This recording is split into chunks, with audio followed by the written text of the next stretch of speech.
Anda masih bersama Aceh hari ini, Saudara. Komunikasi sosial kembali digelar Markas Komando Distrik Militer 0101 Kota Banda Aceh pagi tadi, Kamis 9 Juni 2022. Dihadiri unsur aparatur pemerintahan, baik Kota Banda Aceh maupun Kabupaten Aceh Besar. Kegiatan ini membahas penggunaan media sosial di era digital saat ini. Berlangsung di Aula Markas Komando Distrik Militer 0101 Kota Banda Aceh, kegiatan yang merupakan interaksi dan penyampaian pendapat ini dipimpin langsung Komandan Kodim 0101 Aceh Besar, Kolonel Infanteri Muhammad Nas.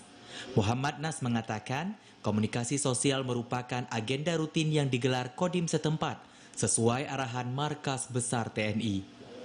Komunikasi sosial digelar guna mencermati berbagai perkembangan di tengah masyarakat, tak terkecuali penggunaan media sosial di era digital saat ini. Selain dampak positif, kemajuan teknologi saat ini dinilai turut berdampak negatif bagi generasi muda sebagai penerus cita-cita bangsa. Melalui kegiatan ini, setiap pemangku kebijakan diharap dapat mengambil langkah-langkah guna mengantisipasi berbagai dampak buruk media sosial bagi kehidupan berbangsa.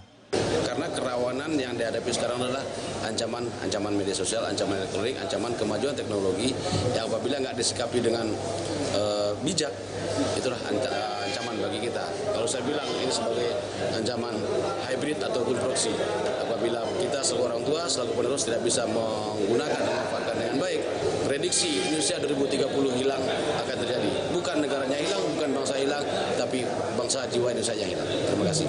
Selain penyampaian pendapat, komunikasi sosial yang berlangsung hingga Kamis siang ini juga diisi penyampaian materi dari tokoh akademisi, Kamaruzaman Bustamam Ahmad.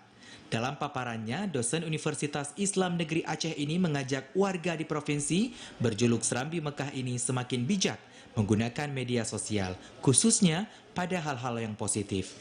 Dari Aceh Besar, Arman Konadi, TVRI melaporkan.